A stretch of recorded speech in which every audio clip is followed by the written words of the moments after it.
Bueno, vamos entonces, sí, ahora sí, a la palabra del Señor. Nos ponemos en pie. Ahora nos volvemos a sentar. Ya no les voy a pedir que se pongan en pie. Solamente ahora. Y vamos a abrir nuestras Biblias en el libro de Éxodo. Éxodo, capítulo 5. Y vamos a estar leyendo 4 versículos nada más. Simplemente 4 versículos. Por favor, todos con los móviles apagados, en silencio.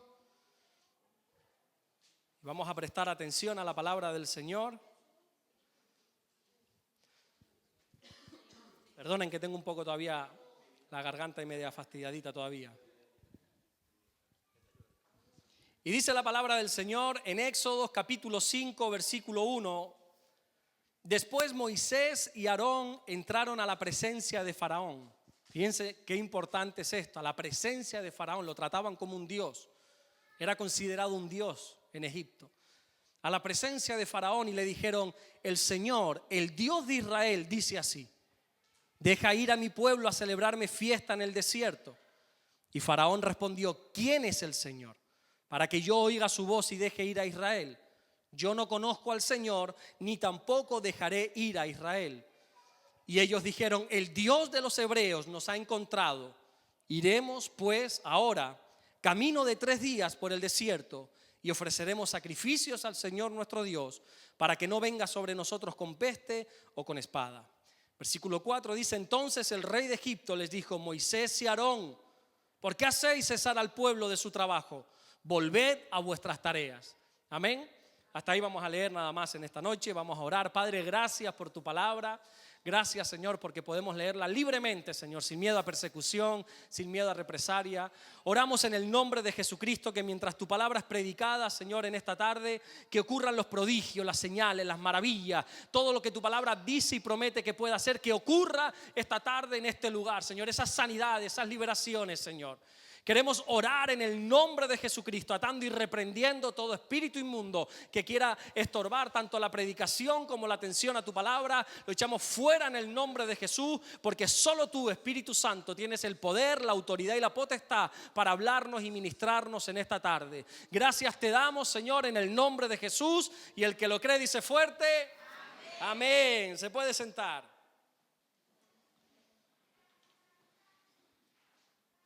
Ahí está el valiente Moisés, que le costó mucho, por cierto, presentarse delante de Faraón.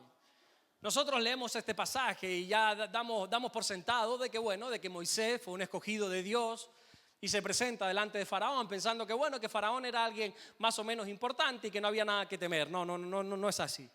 Faraón era, para aquel entonces, por así decirlo, para que podamos entender, no era quien estaba gobernando en este mundo, era el que mandaba. El imperio egipcio, el imperio de los egipcios era quien estaba gobernando sobre la tierra, y Faraón era considerado incluso un dios. Por eso dice la Biblia que para poder estar delante de él estaban en su presencia, haciendo alusión como cuando uno está en presencia de Dios. Faraón era considerado un dios. Y ahí está Moisés junto con su hermano Aarón. Moisés era el escogido, pero bueno, la Biblia habla de que tenía un problema en el habla. Quizá pudiera ser que era como tartamudo Moisés y quería poner como excusas al Señor. Señor, tú sabes que soy tardo para hablar. Y le dice el Señor: yo tengo todo controlado. No te preocupes, Moisés. Y le pone a Aarón. Por eso Aarón va también con Moisés. Pero Moisés es el líder, él es el libertador. Y cuando se presenta delante de Faraón, quiero que entiendas, que seguramente tú ya lo sabes, pero para ponerte en contexto, quiero que entiendas qué está sucediendo aquí. El pueblo de Dios, el pueblo hebreo, llevaba 400 años esclavos en Egipto. 400 años siendo esclavizados por Faraón y por todo su imperio. Ellos se levantaban de mañana a base de látigos. Solo tenían que tener obligaciones para ir y construir las ciudades de los egipcios, y estaban viviendo bajo una esclavitud. Nadie de los que estaba ahí vivo para ese entonces conocía lo que era vivir en libertad. Llevaban 400 años, ya ni ellos, ni sus padres, ni sus abuelos, ni sus bisabuelos, ni sus tatarabuelos conocían lo que significaba la palabra libertad, porque se habían criado en un contexto de esclavitud. Ellos ya habían normalizado el hecho de que sus vidas solo servían para servir a Faraón. Ellos habían normalizado y creían que incluso la voluntad de Dios para sus vidas era ser esclavos, porque no conocían otra cosa. Lo único que sabían era servir a Faraón. Y creían que esto era así porque Faraón se los había dicho. Y llevaban 400 años siendo esclavos. Cuando alguien ha sido educado y criado en un contexto, sea el contexto que sea, normaliza ese contexto. Los niños que son criados en el área que sea, van a ver normal el hecho de criarse así. Si, por ejemplo, tú le dices a un niño que no sirve constantemente y le dices, eres un tonto, es que no apruebas, pero ¿cómo no te sale esa suma, esa multiplicación? Eres un tonto, le dicen algunos padres a sus hijos. Es que pareces un burro. Y si educas en ese contexto a tu hijo, tu hija va a crecer pensando y creyendo que es un tonto, que no sirve. A mí de chiquitito, ya se los he explicado alguna vez, no quiero caer repetitivo, pero viene al caso. Alguien me dijo, tú solo sirves como burro de carga. Yo estaba trabajando para aquel entonces, estamos hablando en el 99 creo que es, o en el 2000, estaba trabajando en un almacén en Tenerife cargando cajas. Y alguien me dijo, tú solo sirves para cargar cajas. Por alguna extraña razón, no me digas por qué, yo me creí esas palabras. Y entonces yo asimilé de que solo sirvo para cargar cajas. Y más adelante yo me especialicé en ser instalador de aire acondicionado, y cada vez que me cargaba una máquina al hombro cargando una máquina de aire acondicionado, esas palabras venían a mi mente, solo sirves como burro de carga. Y yo crecí creyendo esa mentira. Y yo dije, ¿será verdad que yo no sirvo para estudiar, yo no sirvo para otra cosa más que para cargar? Porque no es que se me haya inculcado, yo creo que el enemigo usó eso o a esa persona para hacerme creer eso. Y cuando tú educas a un niño constantemente en eso, no sirves, no vales, eres un inútil, quita, ya lo hago yo. Es que si no lo hago yo, ¿quién lo va a hacer? El niño acaba normalizando eso. De la manera contraria, si tú crías a tu hijo diciendo, o a tu hija, que es valioso, es valiosa, tú sirves, mi niña, tú vales, tú eres amado por el Señor, tú eres amada por el Señor, con esfuerzo, con constancia y sobre todo con la presencia del Señor podrás conseguir todo lo que te propongas. Cuando tú le inculcas eso a tu hijo o a tu hija, el niño va a crecer creyendo esa verdad. Por eso la Biblia dice, atentos a este versículo en Proverbios 22:6, instruye al niño en su camino. ¿Y qué dice? Y aun cuando fuere viejo, no se apartará de él. ¿Sabes qué sucede? Que muchas veces nosotros hemos usado este versículo para instruir al niño en el camino del Señor. Pero no es así, el contexto no habla de eso. Ni el versículo ni el contexto. Aquí está diciendo que según tú instruyas a tu niño, cuando fuere viejo no se va a apartar de él. Lo que está diciendo es lo que yo te he venido a explicar. De la manera que tú eduques a tu hijo, así se va a comportar de mayor. Lógicamente, nosotros los creyentes instruimos al niño en el camino del Señor para cuando sea mayor, sea fiel al Señor. ¿Cuántos están educando a sus hijos en el temor de Dios? Bueno, pues quizá pueden tener una época de adolescencia, una edad del pavo, como algunos dicen, ¿verdad? Pero nosotros tenemos la certeza y la promesa de que no se van a apartar del camino. Lo que tú le enseñas al niño de pequeño es lo que será de mayor.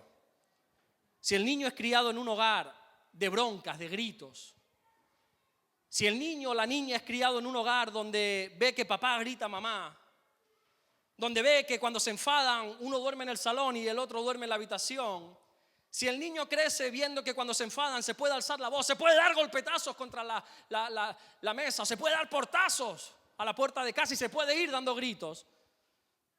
¿Cuántos han hecho eso? Cuando el niño crece viendo eso, ¿qué crees que va a ser de mayor?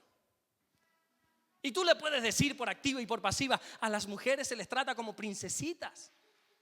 Pero si tu hijo ve que tú tratas mal a tu esposa, que le gritas, que cuando te enfadas haces berrinche y das portazo y qué sé yo lo que se puede hacer y dices palabras que no se debe, por más que tú le digas, el niño va a hacer lo que te ve hacer. Y si el niño ve que mamá cuando se enfada pues se va y está no sé cuántos días sin hablar y están 2, 3, 5, 10 días sin hablarse y se van por ahí o desaparece y qué sé yo lo que puede hacer, el niño normaliza eso. Y cuando crece no se va a apartar de ese camino porque entiende que esa es la conducta en la que debe estar. Pero sin embargo, si un niño o una niña es criado en la oración, hey, no comas todavía, vamos a orar antes de comer. ¿Ya te vas a la cama? Sí, buenas noches mi niño, un abrazo, te quiero mucho, vamos a orar. Cierra tus ojitos, vamos a orar. Y nos levantamos, vamos a darle gracias al Señor. Vamos a leer un versiculito. No te pido que nos leamos el Pentateuco entero, el libro de los Salmos. Vamos a leer un versiculito. ¿Qué te parece si empezamos y como familia nos leemos esto? El niño normaliza esto.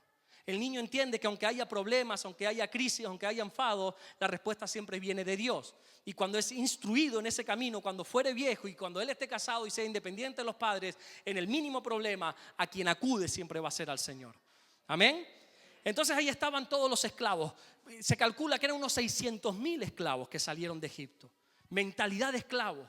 Ellos habían sido instruidos en la esclavitud, no conocían otra cosa. No le hables de libertad a esta gente porque no entiende. No tenían nada para comparar, para decir es que en libertad se vive así. No, ellos entendían que ese era el tipo de vida. Y Dios de repente se empecina en que quiere libertarlos, en que quiere sacarlos de Egipto. ¿Y sabes qué? A Dios no le costó en absoluto libertar a estas 600,000 personas.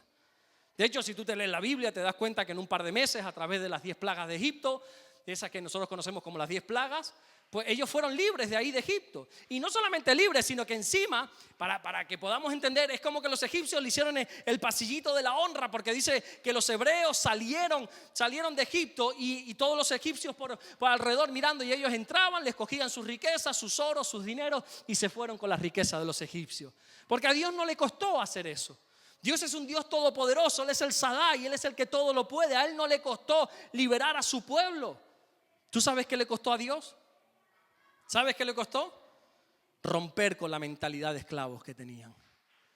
Dios en pocos días los liberó de Egipto, pero no logró sacarle la mentalidad de esclavos que tenían. Ahora encontramos a 600,000 personas libres por el desierto, pero con una mentalidad de esclavos. Más o menos desde donde salió el pueblo de Dios, ahí en Egipto, hacia Canaán, que era hacia donde iban, se calcula que ahí no llega a 3 semanas de camino, 21 días, ponle un mes, porque había gente mayor, bebés, había animales incluso, vamos a ponerle un mes, vamos a ponerle 2 meses. 40 años estuvieron, 40 años vagando, dando vueltas por el desierto, porque Dios sabe que no podía entregarles la promesa, no podía entregarles la tierra prometida con una mentalidad de esclavos. De hecho, ninguno de los que salió de Egipto, salvo Josué y Caleb, ninguno de los que salió de Egipto pudo entrar en la tierra prometida. Todos perecieron en el desierto, dice la Biblia. Fue una nueva generación que entró ahí. Ellos no lograron salir de la mentalidad de esclavos.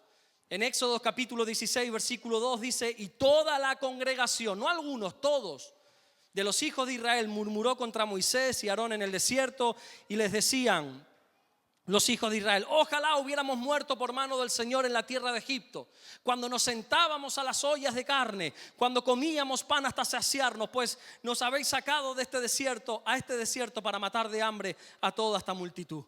Eran libres, pero su mente estaba en Egipto.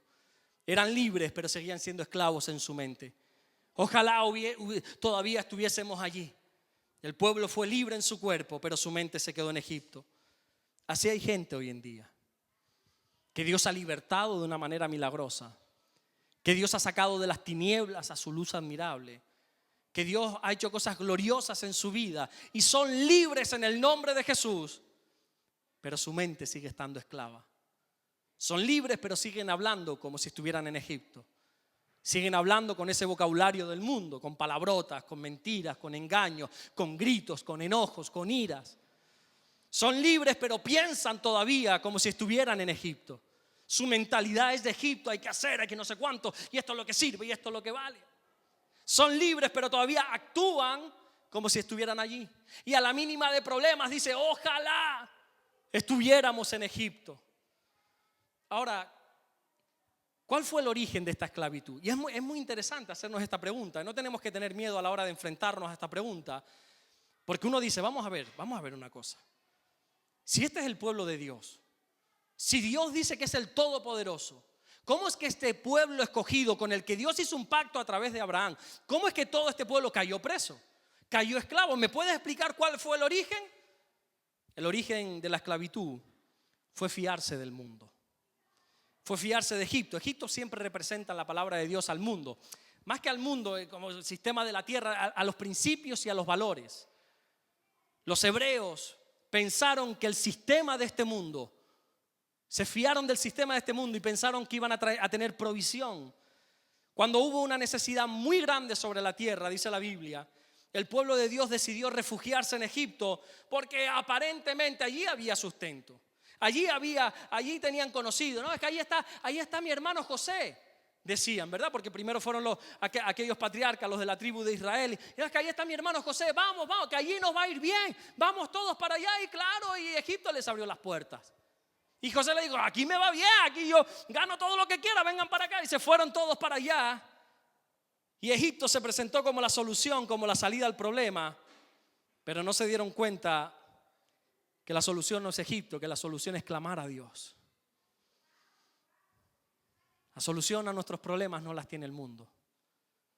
La solución a nuestros problemas se llama doblar tus rodillas y clamar al Señor. Y humillarnos delante de su presencia y decirle, Señor, estoy pasando por un problema, por una necesidad, estoy angustiado. Y levantar un clamor al cielo, como dice Jeremías 33:3. Clama a mí y yo te responderé. Clama a mí y yo te responderé, dice el Señor. Hay una promesa para los que claman al Señor. Y es que el Señor los escucha, y no solamente los escucha, sino que los responde. El mundo nunca, y repito, nunca te librará de tus angustias, pero Dios sí lo hará. La Biblia dice en el Salmo 34:6, este pobre clamó y le oyó el Señor y lo libró de todas sus angustias. Claro que cuando tú lees este versículo y lees la palabra pobre, tu mente asocia la palabra pobre a un mendigo, a una persona necesitada, a una persona que no tiene dinero y está pidiendo en la calle. Pero esta palabra pobre se refiere a necesitado en cualquier área de la vida. Se refiere a que puede estar con problemas de familia, problemas matrimoniales, problemas económicos, problemas de salud, problemas de cualquier índole. Y cuando nosotros entendemos que como necesitados clamamos al Señor y Él nos oye, dice la Biblia que nos libra de todas nuestras angustias. Iglesia, la salida está en la oración. La liberación de todas nuestras angustias está en la oración. Está en clamar al Señor. No, pero es que yo ya oré, pues sigue orando. No, pero es que yo ya llevo orando 5 años, sigue orando, sigue clamando. El que ora nunca pierde. El que clama es respondido, dice la palabra. El que clama y el que gime, Dios le oye y Dios le responde. Nosotros tenemos que orar y confiar más en la oración que en el mundo. El mundo no te va a ofrecer nada. Créeme que el mundo no te va a ofrecer nada. ¿Tú sabes cómo trató Egipto a los hebreos? ¿Sabes cómo los recibió? Con los brazos abiertos, con las puertas abiertas. Fíjate este versículo que es tremendo en este contexto. Dice Génesis 47:6. La tierra de Egipto delante de ti está, le dijo Faraón a José. Que viene tu familia, vengan para acá. Egipto está para ti, no te preocupes. En lo mejor de la tierra es habitar a tu padre, a tus hermanos, habiten en la tierra de Gosén. Vengan y yo les voy a dar lo mejor, dice el mundo. El mundo siempre quiere ofrecerte lo mejor. El mundo, escuchen esto, puede ofrecerte cosas que ni Dios lo va a hacer, ni quiere tampoco. El mundo tiene para ofrecerte cosas maravillosas, con lo mejor de la tierra, dice el texto. Y al principio fue todo muy bonito, comida en abundancia, salieron de la escasez. Claro que es bonito, claro que al principio Gosén te parece maravilloso. Los primeros años fue toda una bendición. Pero después llegó la esclavitud. Después el mundo pasa su factura. Y te dice, ¿has disfrutado? ¿Ya llevas 30 años disfrutando de Gosén? ¿Sí? Fuera ese faraón, que se levante otro que no conozca a José, dice la Biblia. Y el pueblo lo puso esclavo 400 años. Así es el mundo. Aparentemente te ofrece lo mejor y te vende lo mejor para al final acabar preso. Me encanta la explicación, creo que algún día ya lo dije, pero bueno, me encanta la explicación que mi pastor da a esta palabra, Egipto. No sé si lo puedes poner ahí, Nayara. Egipto, así se escribe en hebreo. El hebreo no se lee así como nosotros, se lee para allá. Esta palabra y esta son prácticamente iguales. Y mi pastor dice, así es Egipto. Te recibe con las puertas abiertas. Y tú entras y todo es precioso, las puertas abiertas. Pero a medida que vas avanzando terminas en una jaula. Y así es Egipto. Te recibe con los brazos abiertos. Te recibe y te dice, aquí vas a prosperar, aquí sí te va a ir bien. Con esta persona sí te va a ir bien, con este, lo que quiera que sea, aquí sí te va a ir bien. Pero todos sabemos que si permanecemos en Egipto, al final eso se convierte en una trampa. Vivieron en esclavitud hasta que entendieron que era el clamor de Dios lo que les podía librar. Y yo digo, oye, tuvieron que esperar 400 años. ¿No hubo ahí una persona que dijera, vamos a orar? En 400 años no hubo un hombre de Dios, una mujer de Dios, un niño inocente que dijera, oye, ¿y qué tal si nos juntamos 2 o 3 y comenzamos a orar? ¿Por qué no clamamos? Pero cuando clamaron, Dios trajo libertad a los 400 años. Éxodo 3:7 dice, dijo luego el Señor, bien he visto la aflicción de mi pueblo que está en Egipto y he oído su clamor. Los he oído a causa de sus exactores, pues he conocido sus angustias y he descendido para librarlos. Hermano mío, la oración y el clamor nos libera de la aflicción. Créanme que esto es así, es la oración y el clamor a Dios lo que trae liberación a nuestra vida. ¿Y tú sabes por qué Dios trajo libertad sobre su pueblo? ¿Sabes por qué Dios los libertó y no los dejó ahí en Egipto? Por 2 razones. Primero, ya te lo he dicho, porque clamaron a Él. Y el que clama, Dios le responde. Cuando tú clamas, Dios te responde. Pero lo segundo es porque la voluntad de Dios para nuestra vida siempre es que seamos libres. La Biblia enseña en la carta de los Gálatas capítulo 5 versículo 13, porque vosotros, hermanos, a libertad fuisteis llamados. ¿Alguien puede decir amén? La Biblia dice que tu llamado es a libertad. Uno dice, no, yo tengo llamado a ser pastor. Maravilloso, gloria a Dios, yo lo creo. No, yo tengo llamado a ser evangelista. Yo lo creo y se te ve ese don en ti. No, yo tengo llamado a hacer lo que quiera que sea. Maravilloso. Pero tú sabes qué, tu verdadero llamado es a libertad. Dios te ha llamado para que tú seas libre. Que luego en esa libertad tú quieras servirle como pastor, como evangelista, como lo que a ti bien te dé la gana, maravilloso. Pero tu llamado en Dios es que seas libre, dice el Señor. Dios nos ha llamado a libertad. A libertad fuiste llamado. La voluntad de Dios nunca es tu esclavitud en ninguno de tus ámbitos, en ningún área de tu vida, bajo ninguna situación. La voluntad de Dios siempre es nuestra libertad. Así que si tú estás viviendo en esclavitud en cualquier área, te recomiendo que comiences a clamar y a orar. Si estás viviendo en esclavitud económica, en una esclavitud de crisis matrimonial, en una esclavitud de pecado, en una esclavitud de doble vida, en una esclavitud de malos pensamientos, en una esclavitud de lo que quiera que sea, mi consejo es que te pongas a clamar cuanto antes. ¿Tú sabes cómo nos libera Dios? Uno dice, vale, Dios, la voluntad de Dios es que yo sea libre, pero ¿cómo me libera? 3 cosas, 3 medios por los cuales Dios nos libera. Lo primero, Dios nos libera a través de su palabra. La Biblia dice en el Evangelio de Juan capítulo 8 versículo 31, dijo entonces Jesús a los judíos que habían creído en Él, si vosotros permanecéis en mi palabra, seréis verdaderamente mis discípulos y conoceréis la verdad. Y conoceréis la verdad. ¿Qué sucede cuando conocemos la verdad? Que viene la libertad a nuestra vida. Conocer la palabra te trae libertad, principalmente de la ignorancia. Cuando conoces lo que la Biblia dice, eres libre de que venga algún bobo como pudiera ser yo a engañarte y a decirte es que Dios dice esto, cuando Dios no dice eso. Cuando conoces lo que aquí está escrito, nadie te tiene que decir lo que tienes que hacer, porque ya la unción del Santo, dice la palabra, te enseña todas las cosas. Y mientras que el mundo quiere esclavizarte por medio del temor, de las malas noticias, Dios quiere libertarte a través de su palabra. Pero para eso debes conocerla. No, pero yo la tengo. No, la Biblia no dice y tendréis la palabra y la palabra os hará libre. No. Y conoceréis. ¿Y sabes qué? Para conocerla hay que pasar tiempo con ella. Para conocerla hay que leerla. Hay que estudiarla, hay que profundizarla. Hay que escudriñarla, como dijo Jesús.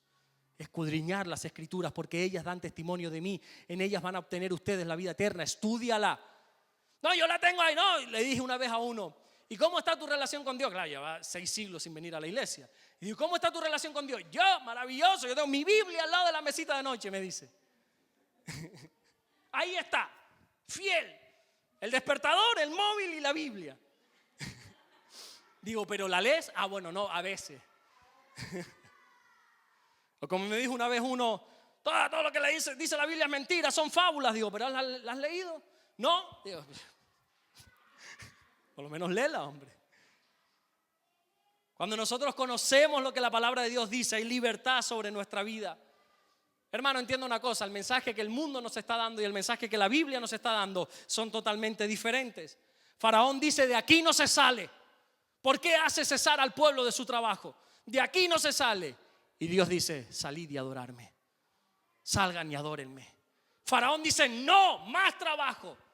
Más trabajo, más paja para esos ladrillos, más trabajo. Y Dios dice, la palabra de Dios dice, salgan y adórenme. Salgan y adórenme. Los mensajes del mundo y de Dios siempre son contradictorios. Por eso uno tiene que conocer qué dice la Biblia. Menos mal que se había levantado ahí un Moisés que conocía la palabra de Dios y trajo libertad. El mundo está viviendo bajo temor. E incluso me atrevería a decir bajo pánico por lo que estamos viviendo. El tema de la inflación, del dinero, de la crisis, de todo lo que está sucediendo, de la guerra de Ucrania, de todas las catástrofes que están pasando, de que esta no levantamos cabeza, que si la gasolina ha subido, que si esto ha subido, que si lo otro, que si no sé qué. Y tú dices, es tremendo el pánico que a uno le puede entrar, verdaderamente. Es tremendo el pánico que a uno le puede entrar. Pero cuando uno conoce lo que la palabra de Dios dice, uno es libre de todo temor. Y uno entiende que Dios tiene todo bajo control. Y todo lo que está sucediendo, Dios lo tiene bajo control. No es ocasionado por Dios, pero es permitido por Dios. Y uno dice, es que como Putin da ese botón y tira aquello. Tranquilo. Es que fíjate que ahora va a venir ese cohete chino y va a impactar. Y a lo mejor que sobre las Canarias nos dijeron la semana pasada. Tranquilo. Que no vamos a morir por un meteorito. De otra manera sí, de un meteorito ya te digo yo que no. Tranquilo, ten paz. No, es que Dios mío lo que va a pasar. Tranquilo. Ten paz, sé libre. Y si conoces lo que la palabra de Dios dice. Y cuando las cosas se pongan peores, ¿qué vamos a hacer? ¿Que se van a poner peores? Pero si estos son dolores de parto, dice la Biblia. Todavía no ha venido la primera contracción. La ola, como decía la matrona Damaris. Damaris retorcida, no es una olita de amor. Una olita. Es una ola de amor. Esos son dolores de parto. Tranquilo que ahora viene, eso empieza a dilatar y eso ahora tranquila que viene el dolor. ¿Y qué vamos a hacer entonces? Tenemos que conocer lo que la palabra de Dios dice. El mundo nos quiere atemorizar, pero Dios trae libertad por medio de su palabra. En Salmo 119, 44 dice, guardaré tu ley por siempre, para siempre y eternamente, y andaré en libertad. Cuando yo guardo tu palabra por siempre, no a veces, no los domingos por la tarde, no cuando voy al grupo de hogar, no, siempre guardando tu ley. ¿Y sabes qué? Voy a andar en libertad, dice el salmista. Así que Dios nos libera a través de la palabra del Señor. Y segundo, Dios nos libera también, Dios nos liberta a través del servicio a Él. Gálatas 5:1 dice, estad pues firmes en la libertad con que Cristo nos hizo libres y no estéis otra vez sujetos al yugo de la esclavitud. Damos un brinco hasta el versículo 13 que dice, porque vosotros, hermanos, a libertad fuisteis llamados. Solamente que no uséis la libertad como ocasión para la carne, sino servíos por amor los unos a los otros. 2 veces en pocas palabras se repite lo mismo. Cristo te ha hecho libre. Cristo te ha libertado. Pero uno dice, ¿y libre de qué y para qué? ¿Para qué y de qué me ha hecho libre? Bueno, Cristo te ha hecho libre del pecado, libre del mundo, para que le sirvas ahora. Dios nos ha libertado de una manera gloriosa. Dios nos ha sacado de Egipto para que le sirvamos. La Biblia dice en la primera carta de los Tesalonicenses, capítulo 1, versículo 9, porque ellos mismos cuentan de nosotros la manera en que nos recibisteis y cómo os convertisteis de los ídolos a Dios para servir al Dios vivo y verdadero. Dios nos ha hecho libres para que le sirvamos. ¿Cuántos sirven a Dios? Fíjate, bueno, no, por favor entiende que servir a Dios no es hacer algo en la iglesia. Sí, yo sirvo, ¿por qué? Porque estoy de ujier, maravilloso. Y ojalá se levanten más ujieres maravillosos y se pongan ahí a la orden de rey. Maravilloso, no, yo estoy en la alabanza, maravilloso. Pero por favor, no reduzcas el servicio a Dios a hacer algo en la iglesia. Eso es parte del servicio. Nosotros somos servidores de Dios 24/7. Nosotros servimos a Dios en nuestra casa. Nosotros servimos a Dios cuando estamos con nuestra esposa, con nuestro esposo. Nosotros servimos a Dios cuando nos sentamos a hacer la tarea con nuestros hijos. Nosotros servimos a Dios cuando vamos por la calle y hacemos una buena obra hacia alguien. Nosotros servimos a Dios cuando no decimos una mentira, cuando tenemos la oportunidad de decirla y no la decimos. Y Dios nos ha hecho libres para que le sirvamos. Dios liberó al pueblo de los egipcios. No para que andaran deambulando por el desierto, sino para que le sirvieran. En Éxodo capítulo 7, versículo 16 dice, y dile, el Señor, el Dios de los hebreos, me ha enviado a ti diciendo, deja ir a mi pueblo para que me sirva en el desierto. Dios nos sacó de Egipto para que le sirvamos. No para que estemos en el desierto haciendo castillitos de arena. No para que estemos ahora diciendo, libre soy y haciendo lo que bien nos dé la gana. Dios nos ha sacado y nos tiene en el desierto hasta que nos introduzca a la tierra prometida, que es el cielo. Dios nos tiene en el desierto para que le adoremos, para que le sirvamos. Y Cristo nos ha dado libertad para lo mismo, para que le sirvamos. Gálatas 5:13, porque vosotros, hermanos, a libertad fuisteis llamados, solamente que no uséis la libertad como ocasión para la carne. ¿Sabes qué significa ocasión para la carne? Dice la Biblia, Cristo te ha hecho libre. Ojo, no uses esa libertad, dice Pablo. Ni se te ocurra usar esa libertad como ocasión para la carne. ¿Sabes qué significa esa palabra? De hecho, otras versiones lo traducen así: libertinaje. No uses la libertad que Dios te ha dado para tu libertinaje. No uses el milagro que Dios te ha dado para hacer lo que bien te dé la gana. Es cierto que nosotros tenemos libre albedrío. Es cierto que nosotros podemos decidir lo que queramos en nuestra vida. Podemos decidir venir o no venir. Podemos decidir incluso creer o no creer en Dios. Tenemos esa libertad. Que más que una libertad yo lo veo como un castigo. Pero bueno, en sí, tenemos esa libertad. Pero Pablo dice, no es para que hagas lo que te dé la gana. Yo no te he sacado de los egipcios. Yo no te he sacado de Egipto para que ahora hagas lo que te dé la gana en el desierto. Iglesia, no confundamos libertad con libertinaje, por favor. En Judas, versículo 4, y digo versículo 4 porque como solo tiene un capítulo, solo se dice el versículo. Dice, porque algunos hombres han entrado encubiertamente, los que desde antes habían sido destinados para esta condenación, hombres impíos que convierten en libertinaje la gracia de nuestro Dios y niegan a Dios, el único soberano, y a nuestro Señor Jesucristo. Convierten en libertinaje la gracia de nuestro Dios.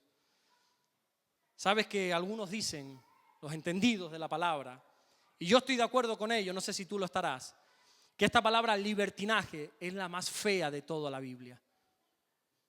Es el pecado más feo que figura en la lista de todos los pecados de la Biblia. Y estamos hablando de pecados como adulterio, fornicación, homicidio, hurtos, avaricia, engaños, lascivia, envidia e incluso más que la propia idolatría. El libertinaje es peor. Porque ¿sabe lo que es el libertinaje?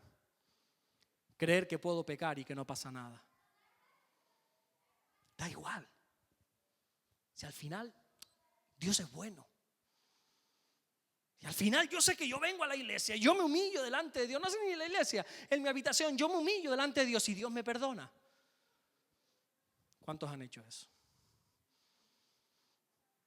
Y se han aprovechado de la gracia de Dios.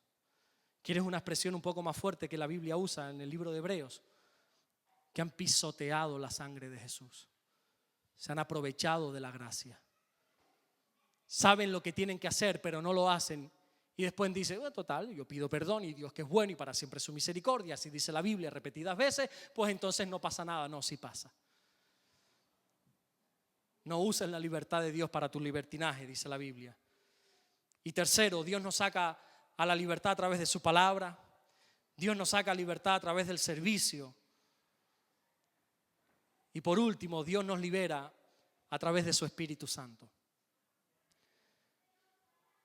Este versículo dice en 2 Corintios 3:17, porque el Señor es el Espíritu.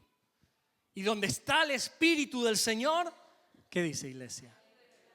¿Qué dice la Biblia cuando está el Espíritu del Señor? Donde está el Espíritu Santo, allí hay libertad. Cuando el Espíritu Santo viene a un lugar, dice la Biblia, allí hay libertad. Pero, ¿saben que yo a veces hago unas preguntas que como que quiero contradecir la Biblia, pero jamás? Pero honestamente, ¿cuántas veces hemos estado donde el Espíritu Santo está y hemos salido con la misma atadura por esa puerta?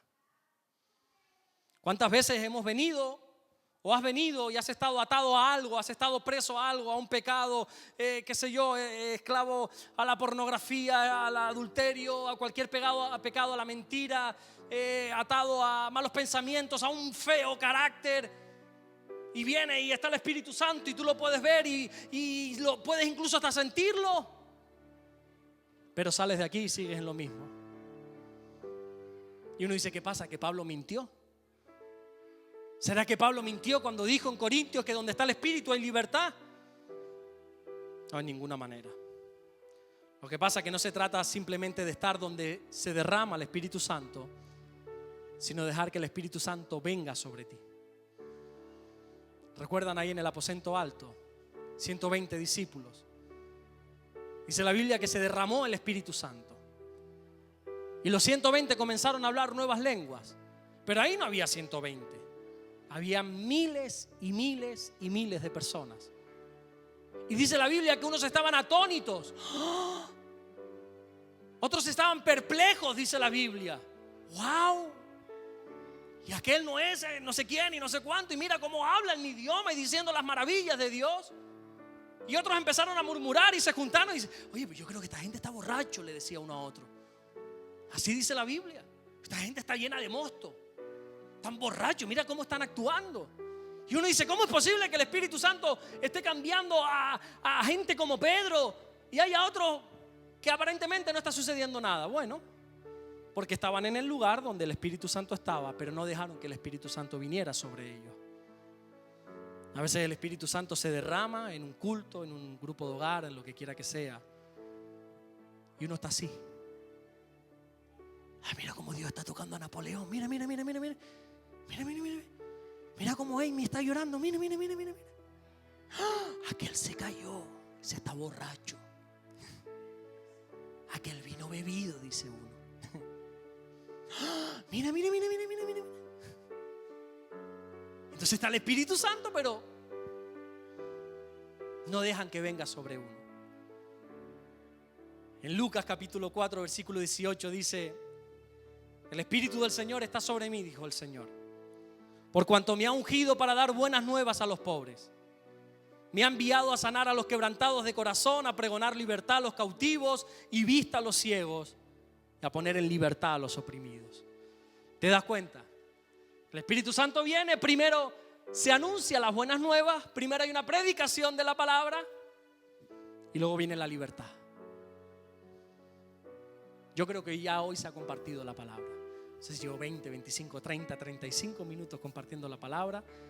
22 textos bíblicos te he dado. Creo que la palabra de Dios ha sido compartida hoy, ha sido pregonada. Y yo creo que es hora de que nos pongamos de pie y esperemos que el Espíritu Santo venga sobre nosotros. Y que podamos salir de este lugar con la libertad del Espíritu Santo. La Biblia dice que el Espíritu Santo quiere venir sobre nosotros. Ese sobre significa, entiendan esto. Yo sé que muchos lo saben, pero es importante que lo entendamos. Ese sobre significa control absoluto. El Espíritu Santo no viene aquí para pasearte y hacerte sentir que maravilloso. A mí me encanta eso. Que se me erice la piel, que llore, que me emocione, que ríe, me encanta experimentar, tener sentimientos en su presencia. Pero Él no viene para eso. Él viene para tomar el control. Damaris me dice muchas veces, es que se los digo, luego ustedes me lo recriminan: tú quieres tener el control de todo, me dice. Tú a veces no le das libertad al Espíritu porque quieres controlar todo lo que pasa en la iglesia, me dice. Y a veces le frenas. Digo, ¿cómo así, Damaris? Yo no freno al Espíritu Santo. Y a veces le frena y me echa la bronca, en privado, a veces en público también. Porque no le das el dominio absoluto. Tú dejas que se mueva y que se manifieste hasta cierto lugar. Pero cuando ves que empiezan ya tú eres de los atónitos que dicen, ¡oh! Hay que dejar que el Espíritu Santo tome el control de nuestras vidas. Para ser libres, verdaderamente para que el Espíritu Santo nos liberte, tenemos que darle el control. Algunos dicen, no, yo tengo este mal carácter, pero ¿sabes qué? Yo voy a orar para dejarlo. Tú ora todo lo que quieras, ayuna, me parece estupendo. Pero para ser libre de ese mal carácter, tienes que darle el control al Señor. Ya ahora sí voy a dejar esta adicción. Ya no voy a meterme más en esas páginas. No voy a hacer esto. No voy a hablar más con esta persona que no me conviene. No, ya mañana, hoy domingo, ya mañana lunes empiezo. Ya ahora sí. Hoy sí me tocó el Señor, dicen algunos. Tienes que darle el control al Señor. Tienes que dejar que el Espíritu Santo venga sobre ti. Por tus propios medios no vas a poder. ¿Cuántas veces lo hemos intentado y no hemos podido ser libres? Y escuchamos de la libertad y salimos de aquí iguales. Sí, animados, motivados, entusiasmados quizá, pero iguales. Con los mismos vicios, las mismas ataduras. Y yo quiero creerle al Señor de que donde está el Espíritu, ahí hay libertad. Cierra tus ojos. Y vamos a levantar un clamor en esta noche. La Biblia dice, clama a mí y yo te responderé. Egipto no es la salida. Egipto nunca te va a dar la libertad. Ni el pecado, aunque sea sabroso ese pecado, aunque aparentemente te estén recibiendo con las puertas abiertas, Egipto nunca es la salida. Es el clamor a mí, dice el Señor. Hemos de levantar un clamor en esta noche. Y un clamor no es orar simplemente, un clamor es adorar al Padre. Un clamor es no tener vergüenza por el que pueda pensar el que está al lado. Y levantar mis manos y decirle, Señor, aquí estoy. Lléname en esta noche, Señor. Lléname con tu Santo Espíritu. Ven sobre mi vida, Espíritu Santo, ven. Ven sobre mí trayendo libertad. Iglesia, díselo, ven sobre mí, Espíritu Santo, ven. Abre tus labios, iglesia, y comienza a clamar al Señor. No dejas que yo lo haga por ti, hazlo tú, comienza a clamar. Clama a mí, yo te responderé, dice el Señor. Clama, clama y pídele al Espíritu Santo que venga sobre ti. Y donde está el Espíritu de Dios, allí va a haber libertad para tu vida. Me encanta esta historia que la he contado 1000 veces. Cuando los primeros versículos de la Biblia dice, en el principio creó Dios los cielos y la tierra. Una creación perfecta, una creación hermosa. Dios todo lo crea hermoso a su tiempo, dice la Biblia, y lo creó todo hermoso. Pero algo sucede que en el versículo 2 dice que esa misma creación hermosa ahora estaba desordenada y vacía. El enemigo había metido su mano y todo lo había estropeado. Satanás había puesto de su parte y todo lo había estropeado. Y Dios solo lo pudo arreglar de una manera. Siguiente versículo dice, y el Espíritu de Dios se movía sobre la faz de las aguas.